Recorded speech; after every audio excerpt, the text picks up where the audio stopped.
Right, welcome to this advice video. It's regarding finding time to paint. A question that's been asked by a number of people: how do you find the time to paint the models? Especially regarding the number of factions that I have.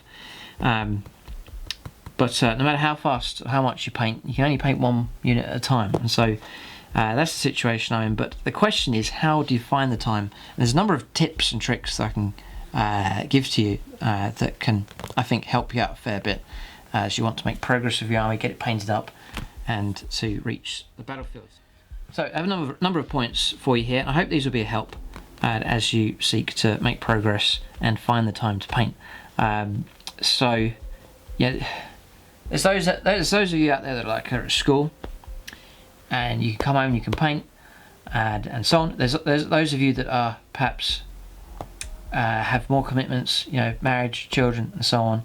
And then it's those kind of people that are asking, you know, how on earth do you find time to paint because of other responsibilities, or you have a big workload, for example, or other things that take up your time, and then, you know, hobby time becomes a lower priority. So there's some sort of sneaky ways you can actually find time to paint, no problem at all. And it's a combination of these that means I'm able to crack out a good number of units.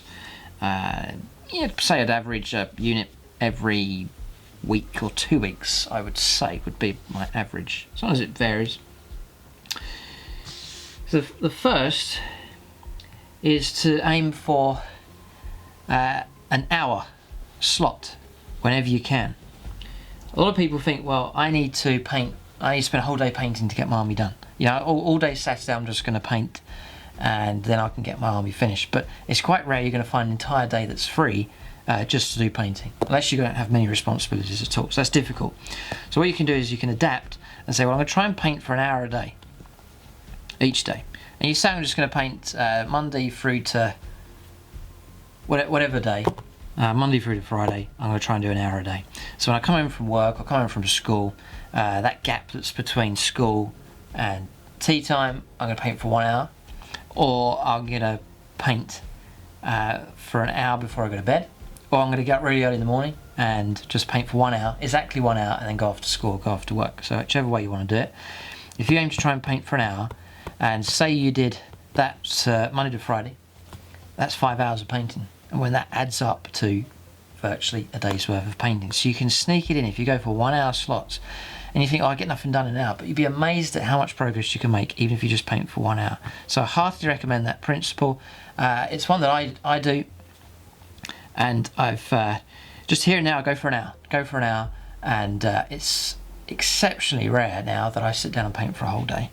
So the progress that I've made, the different factions I've painted up, they've all been painted up in different 1 hour or even 30-minute slots, half an hour, just paint this little bit, and you close the pot of paint up and you think, yeah, I've got that section done, look forward to painting the next section, and you gradually get through it and you can make great progress. So, but even with an hour, you can make a great stride ahead if you're painting up a unit or even an individual model. And often, when you're painting these slots, say you've been at school at work all day, by the time you come home, you know exactly what you need to do. You can sit straight down at your painting desk and you can get straight into it, because all day long you've been thinking, yeah, I know what I need to do, and you've been thinking about it, and you've come home and you just come straight into painting, and you make very fast progress, because in your head, you've already planned out exactly what needs to be done. So that can be very efficient, that 1 hour slot, when you enter into it knowing exactly what needs to be done. So I highly encourage you to go down that route. I found it very, very effective indeed. Others, as far as time management is concerned, is they would, and I do the same thing, and that is do two things at the same time. So a lot of people will paint their models whilst they're watching something or listening to something else. So they're getting two things done at the same time. You know, different parts of the brain. So you've got one part of the brain that's focusing on the practical painting, and you've got the other part of the brain that's able to listen and half watch something as you're going along. So maybe you've got a DVD box set you want to watch, but it's a lot of talking in it and dialogue. Well, that means you're able to concentrate on painting whilst you're listening, and then when an important bit comes up, or there's a battle scene or something, you can look up and take a break and watch that bit for a few minutes and then go back to painting. But you can do two things at the same time, so you can get through that DVD box that you're wanting to watch, that series or whatever it may be, or you can listen to something you really wanted to listen to, and listen to that, and then get painting done at the same time. So you can try and task the two things together, so you don't feel, oh, you know, I need to catch up with this, or I need to watch, but I need to do a painting, or just do the two things and merge them together, so you can manage your time that way. And it's a really efficient way, and I get a lot of feedback from people saying, yeah, I really enjoy watching your battle reports whilst I'm at my painting desk painting up models, and people saying to me that they specifically watch a Tau battle report whilst they're painting their Tau, and it motivates them, stirs them up, fires them up to paint their own army and get the enjoyment of the battle report at the same time. So you're catching up with the latest episodes of whatever it is, still making progress with your painting. So that's another great way of managing and saving time. The other one here, and perhaps this is one of the most difficult for you, is to limit your computer games. So very, very difficult. Computer games, they could be great fun, but there's no reward really at the end of them. There's nothing to show for it. The great thing about this hobby is you put your time into painting and you have these great models at the end that you can use over and over again. I'm not writing computer games off. There's some amazing computer games out there, but if you really want to make progress with your hobby, you need to limit or cut out your computer games. I know it's difficult for a lot of people, and a lot of you may agree and say, yeah, I do need to cut back on the amount of time. And computer games are a time warp. You sit down and you say, I'm just going to play this for an hour, and then 5 hours later, time has gone, and it's all been spent at the computer. And so I would encourage you to postpone or severely limit your computer games if you really want to make progress with your painting. And that's been one of the big reasons why I've made progress with a lot of the different factions, is I have seriously cut out the amount of computer games that I've played. Because with computer games, you can't be playing, you know, controlling an army on the keypad on one side and then painting on the other. You can't really do that. So computer games, you either play them or you paint. You can't do both together. So another big tip, that one. Yeah, I've put down here paint unsocial hours. So the only free slot in the day may be right at the very end of the day. So you might be a late night painter. I would paint quite late at night.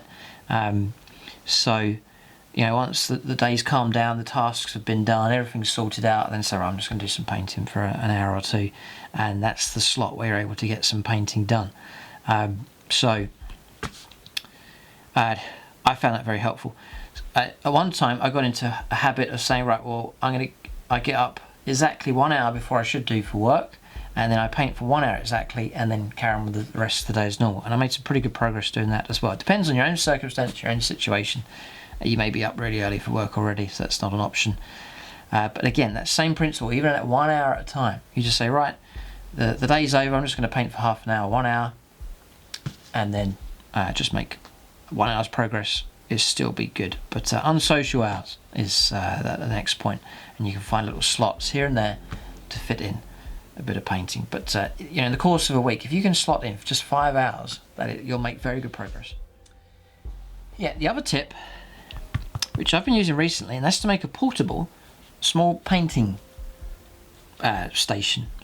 So I usually use I'll use a box lid like this, and inside that I'll just grab, you know, from a painting desk, some brushes, some paints, the unit I'm painting, a little water pot thing, some tissue for drying out the brush, and that's about all I need. Whatever I need to paint that specific model or unit, and carry that around. And then I may, depending where you are, you might say, well, I don't want to go up to wherever my painting desk is, out in the garage or something, wherever it may be, and so I'm just going to have a little mobile set that I can bring, come inside, put it on the table, and just paint wherever you're at, and move that around with you.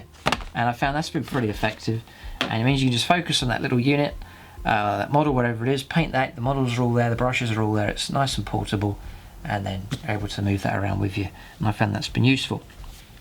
The other great thing is, if you're away on business or travelling somewhere, sometimes I'll take the minimum that I need to paint that unit. So if I'm away travelling somewhere, I'm staying at a place and I'm going to be bored and there's a time gap, I'm going to say, right, I'm going to bring some paints. And sometimes I travel by air, so I'm using the airline, so I don't take the modelling knife, for example, you know, restricted stuff like that. The little paints you can take, no problem.